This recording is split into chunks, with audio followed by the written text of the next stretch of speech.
A newly released government report is revealing the dire consequences of climate change. The report was mandated by Congress and written with the help of dozens of agencies. It says climate change has staggering economic and public health consequences. It also says the Earth's climate is changing faster than any point in history, primarily due to human activity.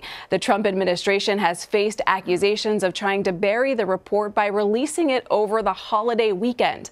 The White House responded Friday, saying in part, the report is largely based on the most extreme scenario, which contradicts long-established trends by assuming that despite strong economic growth that would increase greenhouse gas emissions, there would be limited technology and innovation and rapidly expanding population.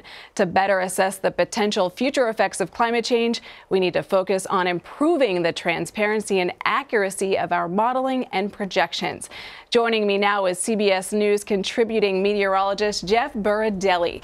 Jeff, what is the main takeaway from this report? For me, I would say I was impressed by the unequivocal language that humans are causing climate change through the use of fossil fuels, the burning of fossil fuels, and the increasing emissions and concentrations of carbon dioxide and methane in the atmosphere. The language was really strong, really clear. It leaves really no room for debate whatsoever, but it also says something else as well. And a couple of the quotes that we have here: our Earth's climate is now changing faster than at any point in the history of modern civilization, and it's primarily as a result of human activities. And why that's important is people always say, well, what's the perfect temperature of Earth? If it goes up a couple of degrees, what's the big deal? It's not the change, it's the rate of change. Humans have never experienced change this fast, so we're concerned about that. It concludes that the evidence of human-caused climate change is overwhelming and contributes to the strengthening. But here's the thing that they point out several times in the report. They say the severity of future impacts will depend largely on actions taken to reduce greenhouse gas emissions and to adapt to the changes that will occur. Basically saying that the future is still in our hands. So that's what I would say is the biggest takeaway from this report. The report lays out some of the impacts right here in the U.S. What are they? There's a lot of impacts, and we're seeing them every year. So first of all, we know that climate change is causing and is going to cause more extreme events in the future. Now, extreme events could be heat waves. They, believe it or not, could even be cold snaps. It's contrary to what you might think. Global warming in certain places can actually cause bigger cold snaps because we think, and there's a lot of scientific evidence over the past few years, that the jet stream is being manipulated by something we call Arctic amplification. The Arctic is warming at 2 to 3 times the rest of the globe, and it's causing all these strange situations and perturbations in the jet stream. But I'd say more concisely, it's especially storms like hurricanes that are producing a lot more rain, like Hurricane Harvey. We had as much as 50 to 60 inches of rain with Hurricane Harvey, something that we've never experienced before in modern history. Also, drought increasing in parts of the West, which we think is also contributing to longer fire seasons and larger fires, burning for a longer period of time and burning more acres. And so, there's lots of reasons why the economic damage is increasing because of these larger storms, bigger droughts, bigger heat waves. Does the report say anything about whether we should expect more hurricanes like we did see this year, the fires in California that have been so horrific? Yeah, so you would expect these to continue and for the conditions to get worse, right? In the future, most of the computer models that we model, most of the experts, most of the papers that come out say we might see actually a few less storms, hurricanes, let's say, in the future, but those storms are likely to be stronger. The Category 4s, the Category 5s are going to go up. Why that's important is you could literally have 5 landfalling Category 1 hurricanes and have only 1 landfalling Category 5 hurricane, and that Category 5 is going to cause a lot more damage than all the Category 1s combined. That's why this is so important. Even if we see less hurricanes in the future, we may see 1 or 2 less in the future on average per year, but the storms that develop are likely to be much stronger, and that causes exponentially more damage and economic impact. What does the report say the impact of climate change will be on agriculture? All right, so there's a lot of changes here. In the Midwest, so the eastern part of the Midwest, east of the Plain States, we're expecting more floods, more extreme rain events. And so farmers there are getting ready for more erosion. They're having to plan for more erosion. West of that, in the western part of the Plain States, we see the 100th meridian, or the 100-degree longitudinal line, actually moving east by 100 miles over the past several decades. So literally the drier air from the deep southwest, that desert air, is moving across the plain states and pushing that drier, arid air across the plain states in the time constraints of a generation. So farmers are seeing this happen literally in their lifetimes, and they're really concerned about what that means for the future, the economic impacts, what kind of crops they can plant in the future. So there are lots of impacts to agriculture, and obviously lots of impact to yields. They're expecting, in certain places at least, for the agricultural yields to go down, and they said that in this report.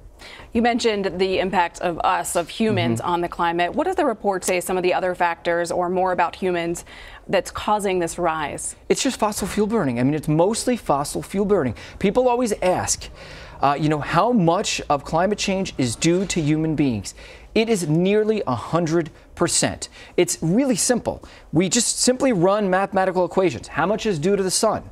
How much is due to orbital changes? How much is due to volcanoes? How much is due to land use change? How much is due to carbon dioxide and other fossil fuels? And every computer model, because they're using a lot of the same mathematical equations, says that nearly 100% is due to the burning of fossil fuels. Just to give you an idea of where we are right now. If you go back 800,000 years, or likely 2 to 3 million years, we have never had carbon dioxide this high. Over the past 800,000 years, carbon dioxide levels have never been higher than 300 parts per million, and more likely most of the time at around 270 parts per million. We're at 410 parts per million. We're conducting this big science experiment on the human population right now. We're playing with fire, and even if there weren't major changes to, let's say, the weather and to agriculture, think about it. If you manipulate the carbon dioxide concentrations in the atmosphere, increase them by 40% over the course of 150 years, you are playing with fire. What can we do to help slow down the impacts of climate change? Well, there's a lot of things we can do. First of all, the good news, and they mentioned in this report, that communities, businesses, cities are actually already taking steps. They realize that there's real world impacts to their local communities and to their businesses. There's also a big push for divestment in many areas. They're asking businesses and people to divest from owning stock in irresponsible companies, whatever those irresponsible companies are. And, there's also the grassroots element, the human element, people like me and you. We personally can't do much, right? If I said, make sure you turn your light off, make sure you replace your light bulbs, make sure you drive a car that has good gas economy, or maybe drive an electric car, you personally don't make a difference, but I bet you rub off on your neighbors. You buy an electric car, your neighbors see that, you put solar panels on your roof because you save money, your neighbors see that. So it can really legitimately be a grassroots thing. And I would say the economic value that's being generated by solar and wind advancing as fast as it is, people are seeing savings. I had a Prius, I just sold my Prius, I don't need a car anymore, I'm living in the city. But the bottom line is I'm saving money. And when people realize they can save money off of the technological advances that are now here and going to be coming more so in the future, this is going to be something that literally builds at the grassroots and then moves upward from there. So I really do think that people like you and me, as small and little as we are, we have an influence on the rest of the people around us, and eventually that does come together and kind of cascade and make a difference. So there's lots of ways that we can do it. It's government, it's people like you and me too. Small change can make a big difference. Yes. Here's something I'm curious about. President Trump tweeted about having one of the coldest Thanksgiving days ever. Perhaps global warming isn't real. How are scientists measuring climate change? Explain to our viewers what we're looking at from a broad picture. So there is something called climate attribution. Climate scientists are getting much better at it. They'll oftentimes look at an interesting situation and say, okay, let's try to study that particular situation, be it Hurricane Harvey. They attributed 15 to 20% on average of the rain that was produced in Hurricane Harvey to human-caused climate change, human-caused warming. But we can do the same with cold air outbreaks in the eastern half of the country. So right now, the eastern half of America, in Washington, in New York, kind of the centers of our world, right, are very cold. And so it seems like, well, how can climate change be true? But the rest of the world is way above normal right now. Air temperatures around the world, if you measure them against the air temperatures back in the 1800s, so right after the Industrial Revolution, air temperatures right now are up around 1 degree Celsius or about 2 degrees Fahrenheit around the world, despite the fact that it's cold just here in the eastern part of North America, so Canada and also the United States. And some people think that this crazy cold air and the crazy winter we had in New York City last year, where we had 4 snowstorms in 3 weeks and we had a really crazy cold January, could actually be due, believe it or not, to climate change, because there's leading research from scientists like Jennifer Francis at Rutgers University and other scientists who support her conclusions that it's manipulating the jet stream, that we're seeing storm tracks change. So that means bigger kind of ridges in the jet stream, bigger dips, these bigger perturbations, kind of making for storms or cold air masses that sink further south, and also heat that goes further north. So it's just throwing everything off kilter. So global warming doesn't mean it's going to be getting warmer everywhere. It means it's going to be getting warmer on average, but certain places might get colder, and we might be seeing exactly that right now in the eastern United States. Jeff, thank you for breaking it down for us. You're welcome.